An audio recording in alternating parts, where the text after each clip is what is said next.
अरहंतों को नमन करे, नमो सिद्ध भगवंत संत सुगुरु की वंदना, करते भव का अंत। श्रद्धालु जिज्ञासु श्रोताओं, आज जन्माष्टमी का दिन भारत भर में सभी जगह बड़े ही धूमधाम से वासुदेव श्री कृष्ण जी का जन्म महोत्सव मनाया जा रहा है।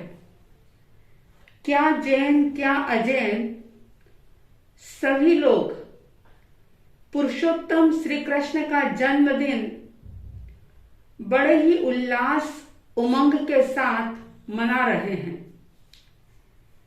पुरुषोत्तम श्री कृष्ण जी को इसलिए कहा जाता है कि उन्होंने अपने जीवन में ऐसे ऐसे कार्य किए, ऐसे दुष्कर कार्यों को संपन्न किया, ऐसा एक सामर्थ्य उनके अंदर था कि उन्होंने अनीति पर जो लोग चल रहे थे उनको सजा दी, दंड दिया। नीति और धर्म के मार्ग पर चलने वाले जो अच्छे लोग थे, सत्पुरुष थे, उनको सहयोग किया, उनकी रक्षा की और ऐसे ऐसे कठिन कार्यों को संपन्न करने का सामर्थ्य उनके अंदर था, इसलिए वे पुरुषोत्तम कहलाए। ठीक इसी तरह से 24 तीर्थंकर, 12 चक्रवर्ती, 9 बलदेव, 9 वासुदेव, ये जो महापुरुष होते हैं, ये सारे ही पुरुषोत्तम कहलाते हैं। श्री कृष्ण जिन्होंने बचपन से ही कई राक्षसों का संहार किया था, उनको नष्ट किया था। आप जानते हैं, आपने सबने महाभारत भी देखी है और श्री कृष्ण जी के जीवन से भी आप परिचित हैं। जिस कालिया नाग ने यमुना नदी के सारे ही पानी को दूषित कर दिया था, उस कालिया नाग को बचपन में ही नाथा था श्री कृष्ण ने। और जब वे बड़े हुए तो उन्होंने दुनिया के सामने ऐसे ऐसे आदर्श उपस्थित किए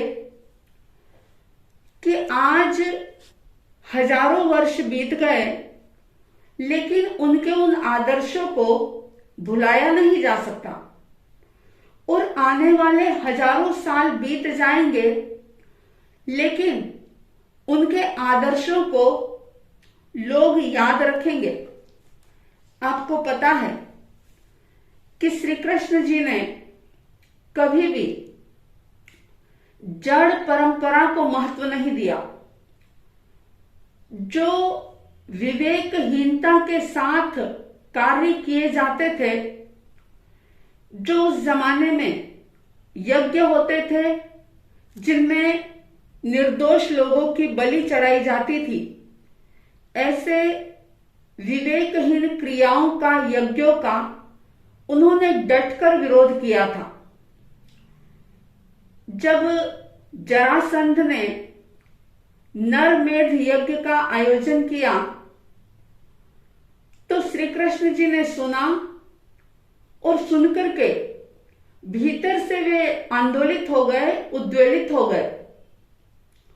उसी समय वे धर्मराज युधिष्ठिर की राजसभा में जाते हैं और वहां जाकर के सारे ही प्रबुद्ध मनुष्यों के सामने, विद्वत सभाजनों के सामने उन्होंने एक बात रखी कि जरासंध जो नरमेध यज्ञ करने जा रहा है, उस यज्ञ में वो उन सभी राजाओं का बलिदान कर देगा जो जरासंध की जेल में बंद है।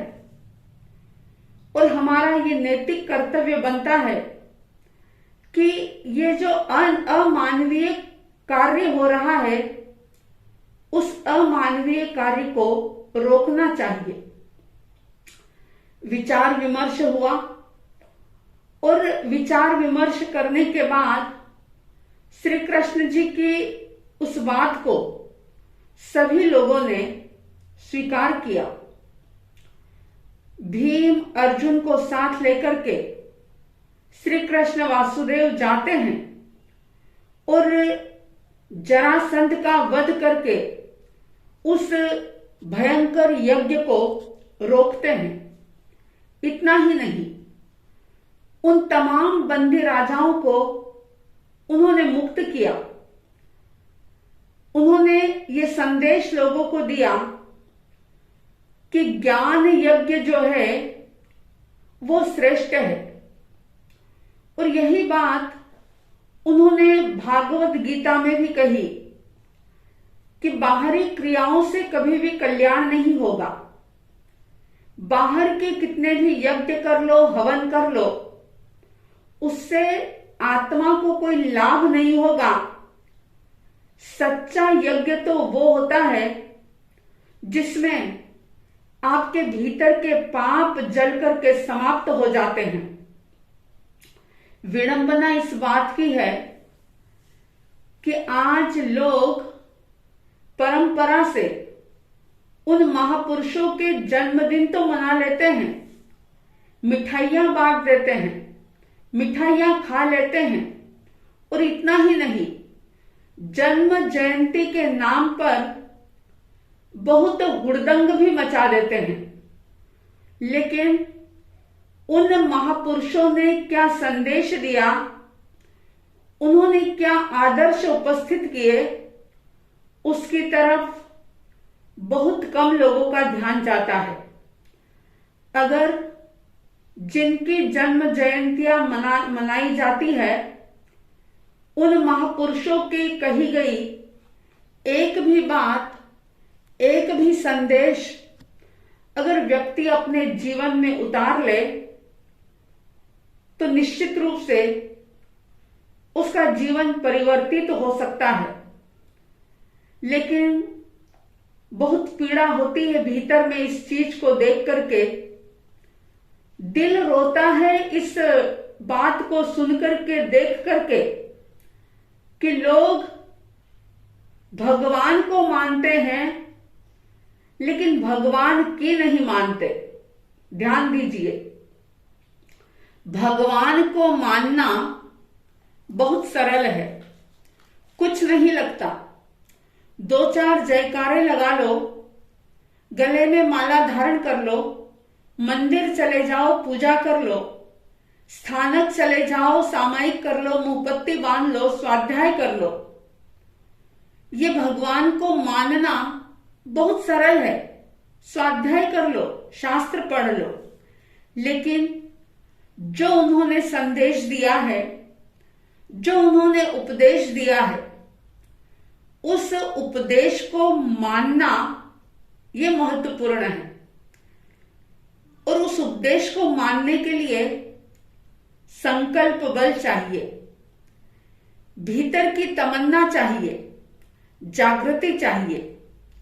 जब तक मनोबल सुदृढ़ नहीं होगा, आत्म जागृति नहीं होगी, तब तक भगवान की मानना, भगवान की कही गई बात को महत्व देना, ये सहज नहीं हो पाएगा।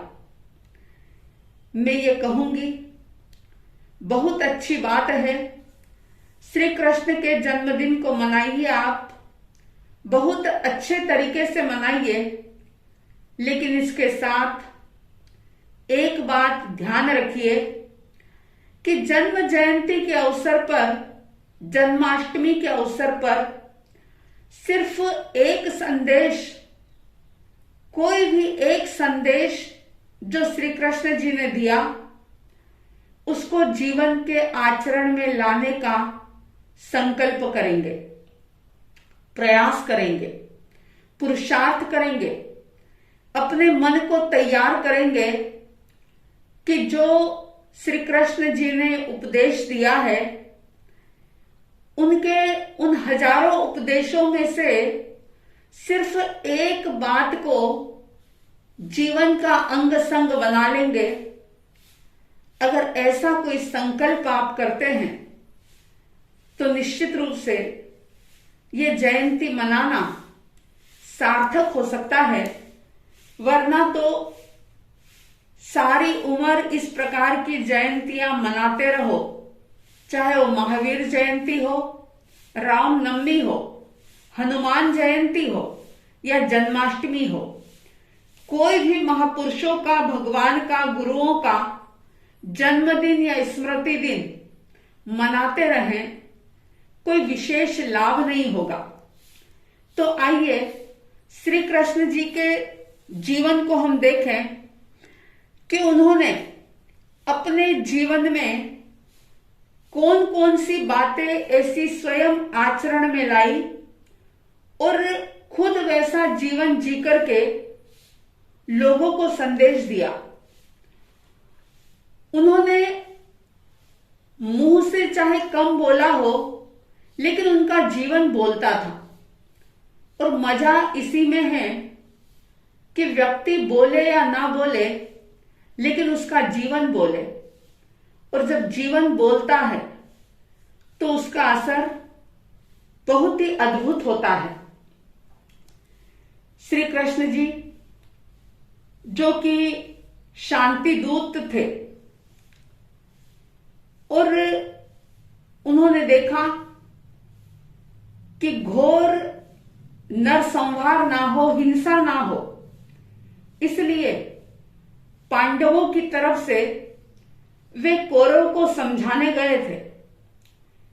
एक तरफ वे द्वारिका के नाथ थे और दूसरी तरफ उन्होंने एक साधारण से दूत का कार्य किया।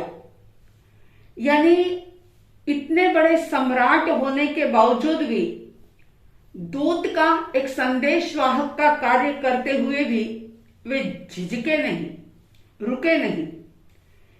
शांतिपूर्ण और बहुत ही मर्यादित शब्दों में उन्होंने सिर्फ ये कहा कौरवों से कि तुम लोग भले ही सारा राज्य ले लो, सारे राज्य को अपने पास रख लो, लेकिन पांडवों को सिर्फ 5 गांव दे दो।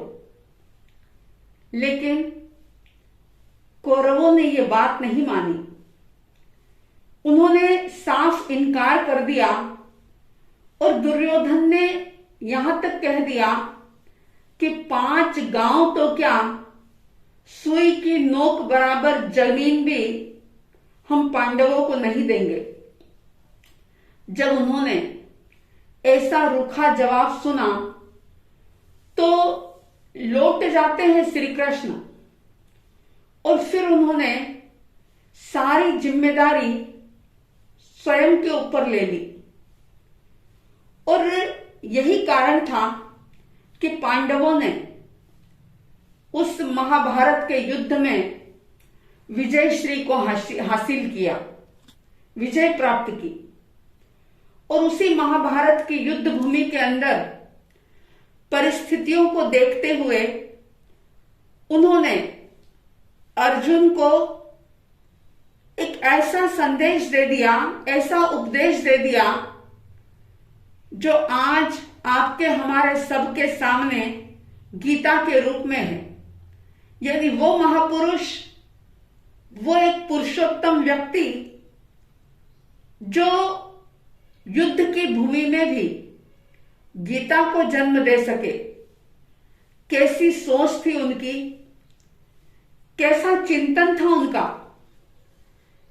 जैसा कि श्रीमद् राजचंद्र जी कहते हैं कि ज्યાં જ્યાં જે જે યોગ્ય છે तहां समझवू तेह। जब जब जहां जहां जो जो भी योग्य है, कब क्या करना, कब किस प्रकार से बोलना, कब किस प्रकार का व्यवहार करना, ये बात जिस व्यक्ति को समझ में आ जाती है वो निश्चित रूप से खुद भी जीवन की जंग को जीत लेता है, और न केवल खुद जीतता है लेकिन हजारों लोगों के सामने, लाखों लोगों के सामने ऐसे आदर्श उपस्थित कर देता है कि सदियां बीत जाती है लेकिन लोग उस महापुरुष को नहीं भूल पाते। श्री कृष्ण जी ने एक संदेश दिया कि जीवन में चाहे कैसी भी परिस्थितियां आ जाए, कैसी भी सिचुएशन सामने आ जाए, लेकिन उन परिस्थितियों के सामने कभी झुको मत, हार मत मानो, घुटने मत टेको, हताश और निराश मत बनो, क्योंकि जीवन है, जीवन में उतार चढ़ाव आते हैं। ना सुख में लीन बनो और ना ही दुख में दीन बनो। परिस्थितियों के पहाड़ चाहे कितने भी आ जाए, लेकिन उनसे टकराने की कोशिश मत करो और पीछे भी मत लौटो, क्योंकि अगर आप परिस्थितियों से टकराओगे तो यह आपकी मूर्खता होगी, पागलपन होगा, और अगर आप उन परिस्थितियों से हार मान लोगे तो यह आपकी कायरता होगी। इसलिए ना तो हार मानना है और ना ही टकराना है, लेकिन एक नया रास्ता खोज लेना है। जो लोग अपने जीवन की परिस्थितियों से हारते नहीं बल्कि दुगने उल्लास और उमंग के साथ अपने लक्ष्य की ओर आगे बढ़ते हैं, वे लोग निश्चित रूप से अपनी मंजिल को प्राप्त कर लेते हैं। आज की युवा पीढ़ी, जिनके अंदर धैर्य की बहुत कमी होती जा रही है, जीवन में आने वाली प्रतिकूल परिस्थिति से व्यक्ति बहुत जल्दी घबरा जाता है, हताश हो जाता है, ऐसा समझने लग जाता है कि मानो सब कुछ लूट गया हो, कुछ भी बाकी ना बचा हो। लेकिन श्री कृष्ण जी का जीवन एक संदेश देता है कि हारो मत, आगे बढ़ो। हर मार्ग के रोड़े को, पत्थर को सीढ़ी बना लो, और जो लोग ऐसा कर लेते हैं वे कभी भी हताश नहीं होते, पीछे नहीं मुड़ते और ना ही कभी आत्मघात करते हैं। आज कई लोग जीवन में विपरीत परिस्थितियों से हार करके आत्महत्या कर लेते हैं, लेकिन श्री कृष्ण का जीवन हमें संदेश दे रहा है कि तुम हारो मत बल्कि आगे बढ़ो। अगर तुम्हारा संकल्प बल मजबूत है तो फिर कोई भी परिस्थिति तुम्हारे मार्ग में बाधक नहीं बन सकती। और उन्होंने संदेश दिया कि हमेशा जीवन में एक बात याद रखो कि चाहे कितने भी अशुभ कर्मों का उदय आ जाए, कैसे भी दुख का, तकलीफ का समय आ जाए, चाहे किसी इष्ट प्रिय व्यक्ति का वियोग हो जाए, धन संपत्ति नष्ट हो जाए, मेहनत से उपार्जित किया हुआ नाम, यश, शोहरत चली जाए, लेकिन एक बात याद रखना कि कर्म की सत्ता से भी बड़ी होती है धर्म की सत्ता। जो लोग अपने भीतर में धर्म को धारण कर लेते हैं, जो लोग धर्म के महत्व को जान लेते हैं, धर्ममय जीवन जी लेते हैं, धर्म को आत्मसात कर लेते हैं, जो धर्म का ढोंग नहीं करते बल्कि सही अर्थों में धर्म को जीवन में जीते हैं, वे निश्चित रूप से कर्म की सत्ता को उखाड़ फेंकते हैं।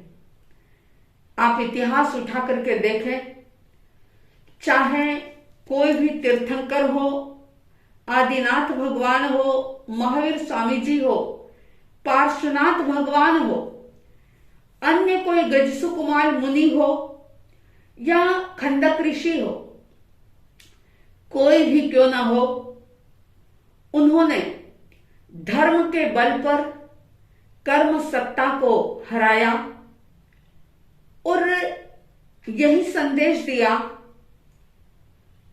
कि धर्म जितना ज्यादा जीवन में बढ़ेगा उतना ही कर्म हारते चले जाएंगे।